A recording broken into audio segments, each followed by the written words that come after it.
ଓମ୍ ନମଃ ଶିବାୟ। କ'ଣ ଆପଣ ସିଂହ ରାଶିର ବ୍ୟକ୍ତି? ଯଦି ହଁ, ତେବେ ଟିକେ ଶାନ୍ତ ହୋଇ ବସିଯାଆନ୍ତୁ ଏବଂ ନିଜ ହୃଦୟ ଉପରେ ହାତ ରଖି ନିଜକୁ ଗୋଟିଏ ପ୍ରଶ୍ନ ପଚାରନ୍ତୁ। ଗତ 6 ମାସ ନା ବର୍ଷେ ହେଲା ଆପଣଙ୍କ ଜୀବନରେ କ'ଣ ଚାଲିଛି? ଆପଣ ସମସ୍ତଙ୍କର ଭଲ ଚିନ୍ତା କରୁଛନ୍ତି, ନିଜର 100% ଦେଉଛନ୍ତି, କିନ୍ତୁ ବଦଳରେ ଆପଣଙ୍କୁ କ'ଣ ମିଳୁଛି? କେବଳ ପ୍ରତାରଣା, ଅପମାନ ଆଉ ମାନସିକ କଷ୍ଟ। ଯେଉଁମାନଙ୍କ ପାଇଁ ଆପଣ ନିଜର ଦିନରାତି ଏକ କରିଦେଲେ, ଦରକାର ବେଳେ ସେମାନେ ହିଁ ଆପଣଙ୍କର ହାତ ଛାଡ଼ିଦେଲେ। ପରିଶ୍ରମ ତ ବହୁତ କରୁଛନ୍ତି, କିନ୍ତୁ ଆର୍ଥିକ ସ୍ଥିତି ଯେମିତିକୁ ସେମିତି ଅଟକି ରହିଛି। ଆପଣଙ୍କ ଭିତରେ ଏକ ଅଦ୍ଭୁତ ଶକ୍ତି ଅଛି କିଛି ବଡ଼ କରିବାର, କିନ୍ତୁ ଭାଗ୍ୟ ଯେପରି ସମ୍ପୂର୍ଣ୍ଣ ରୂପେ ସାଥ ଛାଡ଼ି ଦେଇଛି। ଦର୍ଶକ ବନ୍ଧୁ, ଆପଣଙ୍କର ଏହି କଷ୍ଟ, ଏହି ଲୁହ, ଏହି ସଂଘର୍ଷକୁ ଆଉ କେହି ଦେଖୁ ବା ନ ଦେଖୁ, କୈଳାସରେ ବସିଥିବା ଦେବଦେବ ମହାଦେବ ନିଶ୍ଚୟ ଦେଖୁଛନ୍ତି। ଆଉ ସେଥିପାଇଁ ଏଥରର ପବିତ୍ର ଶ୍ରାବଣ ମାସ ସିଂହ ରାଶି ପାଇଁ ଆଣିବାକୁ ଯାଉଛି ଏକ ବଡ଼ ଚମତ୍କାର। ଜୟ ଜଗନ୍ନାଥ ଦର୍ଶକ ବନ୍ଧୁ, ସ୍ୱାଗତ କରୁଛି ଆମର ଏହି ଚ୍ୟାନେଲକୁ। ଆଜି ଆମେ ଏକ ଅତ୍ୟନ୍ତ ଗୁରୁତ୍ୱପୂର୍ଣ୍ଣ ବିଷୟରେ ଆଲୋଚନା କରିବା। ଏହି ଶ୍ରାବଣ ମାସରେ ମହାଦେବ କିପରି ସିଂହ ରାଶିର ବନ୍ଦ ଥିବା ଭାଗ୍ୟର ତାଲା ଖୋଲିବେ, ଆପଣଙ୍କ ଜୀବନର ପ୍ରତ୍ୟେକ କ୍ଷେତ୍ରରେ କ'ଣ ପରିବର୍ତ୍ତନ ଆସିବ ଏବଂ କେଉଁ ଉପାୟ କଲେ ମହାଦେବଙ୍କ ସିଧା କୃପା ମିଳିବ, ତାହା ଆମେ ଟିକିନିଖି ଭାବେ ଜାଣିବା। ଭିଡ଼ିଓଟି ବହୁତ ଖାସ୍ ହେବାକୁ ଯାଉଅଛି, ତେଣୁ ଏହାକୁ ସମ୍ପୂର୍ଣ୍ଣ ଦେଖନ୍ତୁ। ବର୍ତ୍ତମାନ ଆସନ୍ତୁ ବୁଝିବା ଯେ ମହାଦେବ ବିଶେଷ କରି ସିଂହ ରାଶି ଉପରେ କାହିଁକି କୃପା ବର୍ଷା କରିବାକୁ ଯାଉଛନ୍ତି। ସିଂହ ରାଶିର ଅଧିପତି ହେଉଛନ୍ତି ସୂର୍ଯ୍ୟଦେବ। ସମଗ୍ର ସୃଷ୍ଟିକୁ ଆଲୋକିତ କରୁଥିବା ସୂର୍ଯ୍ୟଦେବ ହେଉଛନ୍ତି ନବଗ୍ରହଙ୍କ ରାଜା। ଆଉ ଶିବ ପୁରାଣ ଅନୁଯାୟୀ ସୂର୍ଯ୍ୟଦେବ ନିଜେ ହେଉଛନ୍ତି ଭଗବାନ ଶିବଙ୍କର ଏକ ଅଂଶ। ସୂର୍ଯ୍ୟଙ୍କୁ ଭଗବାନ ଶିବଙ୍କର ଡାହାଣ ଚକ୍ଷୁ ବୋଲି ବିବେଚନା କରାଯାଏ। ତେଣୁ ସିଂହ ରାଶିର ବ୍ୟକ୍ତିମାନେ ଜନ୍ମରୁ ହିଁ ଶିବଙ୍କର ଅତ୍ୟନ୍ତ ପ୍ରିୟ ହୋଇଥାନ୍ତି। ତେବେ ଆପଣଙ୍କର ସ୍ୱଭାବକୁ ଟିକେ ଲକ୍ଷ୍ୟ କରନ୍ତୁ ତ। ଆପଣଙ୍କ ଭିତରେ ରାଗ ନିଶ୍ଚୟ ଅଛି, କିନ୍ତୁ ଆପଣଙ୍କର ହୃଦୟରେ କାହା ପ୍ରତି ଛଳନା ବା କପଟ ନଥାଏ। ଆପଣ ଯାହା କୁହନ୍ତି ମୁହଁ ଉପରେ ସିଧା ସିଧା କହିଦିଅନ୍ତି। ପିଠି ପଛରେ ଛୁରୀ ମାରିବା ଆପଣଙ୍କର ସ୍ୱଭାବ ନୁହେଁ। ଆପଣ ଅତ୍ୟନ୍ତ ଦୟାଳୁ ଅଟନ୍ତି। ଗରିବ ଓ ଅସହାୟ ଲୋକଙ୍କୁ ଦେଖିଲେ ଆପଣଙ୍କ ମନ କାନ୍ଦି ଉଠେ। ନିଜ କ୍ଷମତା ଅନୁଯାୟୀ ଆପଣ ସମସ୍ତଙ୍କୁ ସାହାଯ୍ୟ କରନ୍ତି। ତେବେ ଭାବନ୍ତୁ ତ, ଭଗବାନ ଭୋଳାନାଥଙ୍କୁ ଆଉ କ'ଣ ଦରକାର? ସେ ତ ଭାବର ଠାକୁର। ନିର୍ମଳ ମନ ଦେଖିଲେ ସେ ଆପେ ଆପେ ଟାଣି ହୋଇ ଆସନ୍ତି। ଏହି ଶ୍ରାବଣ ମାସରେ ଗ୍ରହମାନଙ୍କର ସ୍ଥିତି ଏପରି ବନୁଛି ଯେ ସିଂହ ରାଶିର ଲୋକମାନଙ୍କ ଉପରେ ଥିବା ସମସ୍ତ ନକାରାତ୍ମକ ପ୍ରଭାବ ଧୀରେ ଧୀରେ ନଷ୍ଟ ହେବାକୁ ଯାଉଅଛି। ବିଶେଷ କରି 15 ତାରିଖ ପରେ ଆପଣଙ୍କ ଜୀବନରେ ଏକ ନୂତନ ଅଧ୍ୟାୟ ଆରମ୍ଭ ହେବାର ସ୍ପଷ୍ଟ ସଂକେତ ମିଳୁଅଛି। ତେବେ ଆସନ୍ତୁ ପ୍ରଥମେ କଥା ହେବା ଆପଣଙ୍କର ଆର୍ଥିକ ସ୍ଥିତି ବିଷୟରେ। ଟଙ୍କା ପଇସାକୁ ନେଇ ଆପଣ ଯେତିକି ଚିନ୍ତିତ ଥିଲେ, ଏବେ ସେହି ଚିନ୍ତା ଦୂର ହେବାର ସମୟ ଆସିଯାଇଅଛି। ମହାଦେବଙ୍କ ଆଶୀର୍ବାଦରୁ ଧନ ଆସିବାର ନୂଆ ନୂଆ ବାଟ ଆପଣଙ୍କ ସାମ୍ନାକୁ ଆସିବ। ଯେଉଁମାନେ ବ୍ୟବସାୟ କରୁଛନ୍ତି, ଆପଣଙ୍କର ବ୍ୟବସାୟରେ ହଠାତ୍ ବୃଦ୍ଧି ଦେଖିବାକୁ ମିଳିବ। ଦୀର୍ଘ ଦିନରୁ ଅଟକି ରହିଥିବା କୌଣସି ବଡ଼ ଡିଲ୍ 15 ତାରିଖ ପରେ ଫାଇନାଲ୍ ହୋଇପାରେ। ଆପଣ ଯଦି କାହାକୁ ଭରସା କରି ପଇସା ଧାର ଦେଇଥିଲେ ଏବଂ ସେ ଲୋକ ଆପଣଙ୍କ ପଇସା ଫେରାଉ ନଥିଲା, ତେବେ ଏହି ଶ୍ରାବଣ ମାସରେ ଆପଣଙ୍କର ସେହି ବୁଡ଼ି ଯାଇଥିବା ଧନ ଫେରି ପାଇବାର ପୂର୍ଣ୍ଣ ସମ୍ଭାବନା ରହିଅଛି। ସେୟାର ମାର୍କେଟ କିମ୍ବା ପୈତୃକ ସମ୍ପତ୍ତିରୁ ମଧ୍ୟ ଲାଭ ମିଳିବାର ଯୋଗ ଅଛି। ଦ୍ୱିତୀୟରେ, କ୍ୟାରିୟର ଏବଂ ଚାକିରି। ଚାକିରି କ୍ଷେତ୍ରରେ ଆପଣଙ୍କୁ ଅନେକ ସମସ୍ୟାର ସାମ୍ନା କରିବାକୁ ପଡ଼ୁଥିଲା। ନିଜ ଅଧିକାରୀଙ୍କ ସହ ମତଭେଦ କିମ୍ବା ସହକର୍ମୀଙ୍କ ରାଜନୀତିର ଶିକାର ଆପଣ ହେଉଥିଲେ, କିନ୍ତୁ ଏବେ ପରିସ୍ଥିତି ସମ୍ପୂର୍ଣ୍ଣ ବଦଳିଯିବ। ଯେଉଁମାନେ ଚାକିରି ଖୋଜୁଛନ୍ତି, ସେମାନଙ୍କୁ ନିଜ ମନପସନ୍ଦର ଚାକିରି ମିଳିବାର ରାସ୍ତା ଖୋଲିବ। ସରକାରୀ ଚାକିରି ପାଇଁ ପ୍ରସ୍ତୁତ ହେଉଥିବା ଛାତ୍ରଛାତ୍ରୀମାନଙ୍କୁ କୌଣସି ଶୁଭ ଖବର ମିଳିପାରେ। ଯେଉଁମାନେ ଚାକିରିରେ ଅଛନ୍ତି, ସେମାନଙ୍କର ପଦୋନ୍ନତି ହେବାର ଦୃଢ଼ ଯୋଗ ବନୁଛି। ଯଦି ଆପଣ କୌଣସି ସ୍ଥାନକୁ ବଦଳି ଚାହୁଁଥିଲେ, ତେବେ ତାହା ମଧ୍ୟ ସମ୍ଭବ ହେବ। ତୃତୀୟରେ, ପାରିବାରିକ ଏବଂ ପ୍ରେମ ଜୀବନ।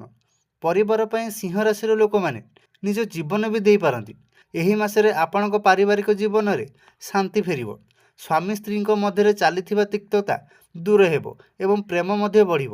ଯେଉଁ ଯୁବକ ଯୁବତୀମାନେ ବିବାହ ପାଇଁ ଯୋଗ୍ୟ, ସେମାନଙ୍କ ପାଇଁ ଖୁବ୍ ସୁନ୍ଦର ଏବଂ ଉତ୍ତମ ଘରୁ ପ୍ରସ୍ତାବ ଆସିବ। ସନ୍ତାନମାନଙ୍କର ଶିକ୍ଷା ଏବଂ କ୍ୟାରିୟରକୁ ନେଇ ଆପଣ ଯେଉଁ ଚିନ୍ତାରେ ଥିଲେ, ତାହା ମଧ୍ୟ ଦୂର ହେବ ଏବଂ ପିତାମାତାଙ୍କ ସ୍ୱାସ୍ଥ୍ୟରେ ମଧ୍ୟ ଉନ୍ନତି ଦେଖାଦେବ। ଚତୁର୍ଥରେ, ସ୍ୱାସ୍ଥ୍ୟ ଦୃଷ୍ଟିରୁ ଏହି ସମୟ ଆପଣଙ୍କ ପାଇଁ ସଞ୍ଜୀବନୀ ଭଳି କାମ କରିବ। ଗତ କିଛି ଦିନ ହେଲା ଶାରୀରିକ ଏବଂ ମାନସିକ ଅବସାଦ ଆପଣଙ୍କୁ ଘେରି ରହିଥିଲା। ହାଡ଼, ପେଟ କିମ୍ବା ମୁଣ୍ଡବିନ୍ଧା ଜନିତ ସମସ୍ୟା କଷ୍ଟ ଦେଉଥିଲା, କିନ୍ତୁ ଭଗବାନ ଶିବଙ୍କ କୃପାରୁ ରୋଗ ପ୍ରତିରୋଧକ ଶକ୍ତି ବୃଦ୍ଧି ପାଇବ, ମନରେ ଏକ ସକାରାତ୍ମକ ଊର୍ଜା ଭରିଯିବ, ଯାହାଫଳରେ ଆପଣ ସମସ୍ତ କାର୍ଯ୍ୟ କ୍ଷିପ୍ର ଗତିରେ କରିବେ।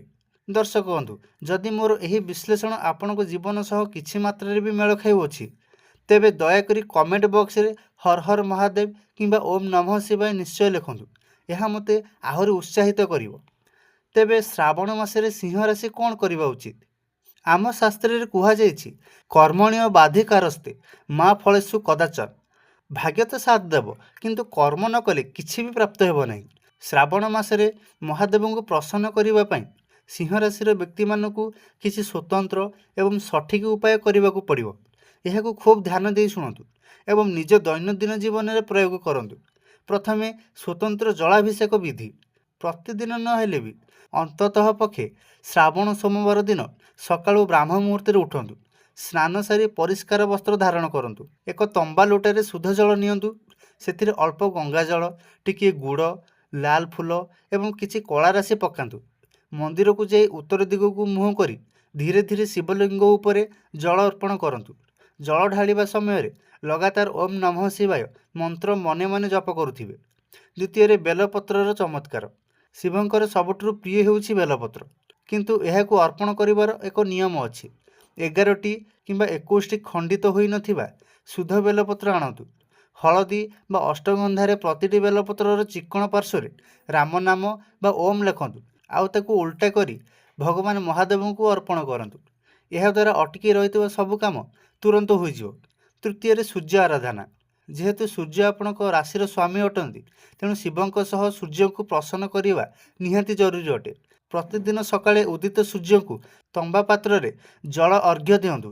ସେଥିରେ ଟିକେ ଲାଲ ସିନ୍ଦୁର ବା କୁକୁମ ପକାନ୍ତୁ ଏବଂ ଓମ୍ ଘୃଣୀ ସୂର୍ଯ୍ୟାୟ ନମଃ କିମ୍ବା ଗାୟତ୍ରୀ ମନ୍ତ୍ର ଜପ କରନ୍ତୁ। ଚତୁର୍ଥରେ ଦାନ ଧର୍ମ। ସୋମବାର ଦିନ କୌଣସି ଅସହାୟ, ଗରିବ ବା ଦିବ୍ୟାଙ୍ଗ ବ୍ୟକ୍ତିଙ୍କୁ କିଛି ମିଠା ଖାଦ୍ୟ, ଗହମ ବା ବସ୍ତ୍ର ଦାନ କରନ୍ତୁ। ଗୋମାତାଙ୍କୁ ସବୁଜ ଘାସ ଖାଇବାକୁ ଦିଅନ୍ତୁ। ତେବେ ଦର୍ଶକ ବନ୍ଧୁ, ଆପଣମାନେ ଜାଣିଥିବେ, ଯେତେବେଳେ ଆମେ କୌଣସି ପୁଣ୍ୟ କାମ କରୁ, ସେତେବେଳେ ଛୋଟ ଭୁଲ ବି ବଡ଼ କ୍ଷତି କରିଦେଇଥାଏ। ମହାଦେବ ଯେତିକି ଶୀଘ୍ର ପ୍ରସନ୍ନ ହୁଅନ୍ତି, ସେତିକି ଶୀଘ୍ର କ୍ରୋଧିତ ମଧ୍ୟ ହୁଅନ୍ତି। ତେଣୁ ସିଂହ ରାଶିର ବ୍ୟକ୍ତିମାନେ ଏହି କଥାଗୁଡ଼ିକୁ ନିଶ୍ଚୟ ଧ୍ୟାନରେ ରଖିବେ। ପ୍ରଥମେ କ୍ରୋଧ ଓ ଅହଙ୍କାର ତ୍ୟାଗ କରନ୍ତୁ। ସିଂହ ରାଶିର ଲୋକଙ୍କର ସବୁଠୁ ବଡ଼ ଶତ୍ରୁ ହେଉଛି ତାଙ୍କର ରାଗ। ଏହି ମାସରେ ନିଜ ରାଗ ଉପରେ ସମ୍ପୂର୍ଣ୍ଣ ନିୟନ୍ତ୍ରଣ ରଖନ୍ତୁ। ଯେତେ ବଡ଼ ବିପଦ ହେଉ ପଛେ ନୀରବ ରହିବାକୁ ଚେଷ୍ଟା କରନ୍ତୁ। ନିଜର ଜ୍ଞାନ, ଧନ ବା ପଦବୀକୁ ନେଇ ଆଦମ ଅହଙ୍କାର କରନ୍ତୁ ନାହିଁ। ଦ୍ୱିତୀୟରେ ଖାଦ୍ୟପେୟରେ ନିୟମ। ଏହି ପବିତ୍ର ଶ୍ରାବଣ ମାସରେ ଭୁଲରେ ସୁଦ୍ଧା ଆମିଷ ଭକ୍ଷଣ କରନ୍ତୁ ନାହିଁ। ମଦ୍ୟପାନ ବା କୌଣସି ନିଶାଦ୍ରବ୍ୟଠାରୁ ନିଜକୁ 100% ଦୂରେଇ ରଖନ୍ତୁ। ଘରେ ସାତ୍ତ୍ୱିକ ଖାଦ୍ୟ ପ୍ରସ୍ତୁତ କରନ୍ତୁ। ତୃତୀୟରେ କାହାର ଅପମାନ କରନ୍ତୁ ନାହିଁ। ଖାସ୍ କରି କୌଣସି ମହିଳା, ବୃଦ୍ଧ ବୃଦ୍ଧା, ପିତାମାତା ବା ଗୁରୁଜନଙ୍କୁ କେବେ ବି ଅସମ୍ମାନ କରନ୍ତୁ ନାହିଁ। ଅନ୍ୟର ନିନ୍ଦା ବା ଚୁଗୁଲି କରିବାରୁ ନିବୃତ୍ତ ରୁହନ୍ତୁ। ଯଦି ଆପଣ କାହାକୁ ସାହାଯ୍ୟ କରିପାରୁନାହାନ୍ତି, ତେବେ ତାଙ୍କର କ୍ଷତି ମଧ୍ୟ କରନ୍ତୁ ନାହିଁ। ମୋର ପ୍ରିୟ ସିଂହ ରାଶିର ଦର୍ଶକ ବନ୍ଧୁମାନେ, ଆପଣଙ୍କ ଜୀବନରେ ସେହି ଅନ୍ଧକାରମୟ ରାତି ଏବେ ଶେଷ ହେବାକୁ ଯାଉଛି। ଭଗବାନ ଭୋଳାନାଥଙ୍କ କୃପାରୂପୀ ସୂର୍ଯ୍ୟୋଦୟ ଏବେ ଆପଣଙ୍କ ଅଗଣାରେ ଆଲୋକ ଖେଳାଇବ। ଏହି ଶ୍ରାବଣ ମାସକୁ ଏକ ସୁଯୋଗ ଭାବି ନିଜ ଜୀବନକୁ ସକାରାତ୍ମକ ଦିଗରେ ଆଗେଇ ନିଅନ୍ତୁ। ମନରେ ବିଶ୍ୱାସ ରଖନ୍ତୁ ଯେ ଯାହା ବି ହେବ ସବୁ ଭଲ ହେବ, କାରଣ ସୃଷ୍ଟିର ନିୟନ୍ତା ଆପଣଙ୍କ ସାଥିରେ ଅଛନ୍ତି। ଯଦି ଆପଣଙ୍କୁ ଏହି ବିସ୍ତୃତ ଆଲୋଚନାଟି ହୃଦୟସ୍ପର୍ଶୀ ଲାଗିଥାଏ, ତେବେ ଭିଡ଼ିଓଟିକୁ ଗୋଟିଏ ଲାଇକ୍ ନିଶ୍ଚୟ କରନ୍ତୁ। ନିଜର ପରିବାର, ବନ୍ଧୁବାନ୍ଧବ ଏବଂ ହ୍ୱାଟ୍ସଆପ୍ ଗ୍ରୁପରେ ଏହାକୁ ଅଧିକରୁ ଅଧିକ ସେୟାର କରନ୍ତୁ, ଯାହାଦ୍ୱାରା ଅନ୍ୟମାନେ ମଧ୍ୟ ଏହି ତଥ୍ୟରୁ ଲାଭବାନ ହୋଇପାରିବେ। ନିର୍ଭୁଲ ଏବଂ ଗଭୀର ଜ୍ୟୋତିଷ ଗଣନା ଦେଖିବା ପାଇଁ ଆମ ଚ୍ୟାନେଲକୁ ଏବେ ହିଁ ସବସ୍କ୍ରାଇବ୍ କରି ରଖନ୍ତୁ ଏବଂ ପାଖରେ ଥିବା ବେଲ୍ ଆଇକନକୁ ଦବାଇ ଅଲ୍ ନୋଟିଫିକେସନ୍ ଉପରେ କ୍ଲିକ୍ କରନ୍ତୁ। ଆଗକୁ ମୁଁ ଆପଣଙ୍କ ପାଇଁ ଏମିତି ଅନେକ ସୁନ୍ଦର ସୁନ୍ଦର ଭିଡ଼ିଓ ନେଇ ଆସିବି। ମହାଦେବ ଆପଣଙ୍କର ଏବଂ ଆପଣଙ୍କ ପରିବାରର ସମସ୍ତ ମନସ୍କାମନା ପୂରଣ କରନ୍ତୁ। ଆପଣ ସଦାସର୍ବଦା ହସ ଖୁସିରେ ରୁହନ୍ତୁ। ରହୁଛି। ଜୟ ଜଗନ୍ନାଥ। ହର ହର ମହାଦେବ।